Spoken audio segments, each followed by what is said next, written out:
என்ன madam ready ஆகிடுச்சா? எவ்வளோ நேரம் தான் ஊற வைப்பீங்க? நேர்கள் வெயிட் பண்ணிட்டு இருக்காங்க மேடம், சீக்கிரம் மேடம்.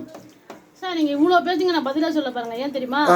சமையலில் வந்து பொறுமை தேவை. அவசரமாக பார்த்தீங்கன்னா எதுவுமே நமக்கு சரியாக நடக்காது. அப்படிங்களா? ஏன்னா இப்போ நீங்கள் தோசை ஊற்றுறது கூட ஏன் டைம் எடுத்துக்கிட்டேன்னா, இந்த கேழ்வரகும் இந்த இதெல்லாம் மிங்கிள் ஆகி கொஞ்ச நேரம் ஊறணும். சரிங்க மேடம். கொஞ்சம் இதில் மிளகு போட்டிருக்கேன், சீரகம் போட்டிருக்கேன், மிளகு சீரக பொடி அரைச்சி போட்டிருக்கேன். மிளகு சீரக பொடிலாம் அரைச்சி நான் ரெடியாக மேடம் சீக்கிரம் சொல்லுங்க மேடம். ஏற்கனவே பார்ட் 2 சொல்லிட்டேன். கேழ்வரகு அடைய ரசிகர்கள் வந்து ரொம்ப ஆவலோட எதிர்பார்த்துருப்பாங்க. லைட்ஸ் ஆன் யூடியூப் சேனல் ரசிகர்கள் ப்ளீஸ் மேடம் டக்குனு தோசையை ஊற்றுங்க மேடம். எனக்கு பசிக்க ஆரம்பிக்குது. எவ்வளோ நேரம் தான் வெயிட் பண்ணுறது? ஊற்றுங்க மேடம். ஒரு நிமிஷத்துக்குள்ள முடிக்கிறேன் மேடம். நேர்களுக்கு அவங்க அவர் போர்டு சக்குன்னு மாற்றிட்டு போயிட்டே இருப்பாங்க. Super madam. ஆகா ஆகா சொல்லுங்கள். சூப்பர் சொல்லுங்கள். எப்படி சொல்லுங்கள்? அப்படிங்களா? Super madam super. ரொம்ப சந்தோஷம். அவ்வளோதான். நல்ல எண்ணத்தோட நல்ல எண்ணெயை ஊற்றிருக்கீங்க. ரொம்ப மகிழ்ச்சி மேடம். அவ்வளோதானே மேடம்? வேறு சொல்ல விரும்புறீங்களா அதை பற்றி ஏதாவது?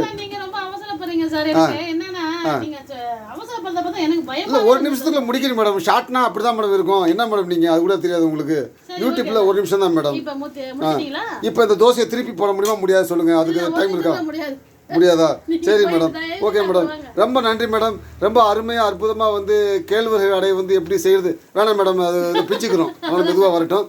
லைட்ஸ் ஆன் யூடியூப் சேனல் நேயர்களுக்கு வந்து நீங்கள் மிக அற்புதமாக கேழ்வரகு அடை வந்து எப்படி செய்யுது, அதில் என்னென்ன மிக்ஸ் பண்ணுறது ரொம்ப அற்புதமாக வந்து நீங்கள் செஞ்சு காமிச்சிருக்கீங்க. கல் கொஞ்சம் சூடாக இருக்குன்னு நினைக்கிறேன். கொஞ்சம் திருப்பி ட்ரை பண்ணி பாருங்கள் மேடம். கொஞ்சம் ஒரு ஃபினிஷிங் கிடைக்கும் நம்ம சேனலில் வந்து. அப்படியே அது ஒரு விஷயம் இருக்கா? என்னப்பா பண்ணுறீங்க? எப்படி கொஞ்சம் வந்து பொறுமையாக இருக்கணும். தோசை வந்துருப்பா வரமாட்டியா? Okay right. ஓகே மேடம் பரவாயில்ல madam. Lights on YouTube channel நேயர்கள் சார்பாக வந்து உங்களுக்கு வந்து எங்கள் நன்றியை தெரிவிச்சுக்கிறேன். மிக அற்புதமாக வந்து கேழ்வரகு அடை செய்வது எப்படின்ட்டு செஞ்சு காமிச்சிருக்கீங்க. Thank you madam. Thank you so much madam.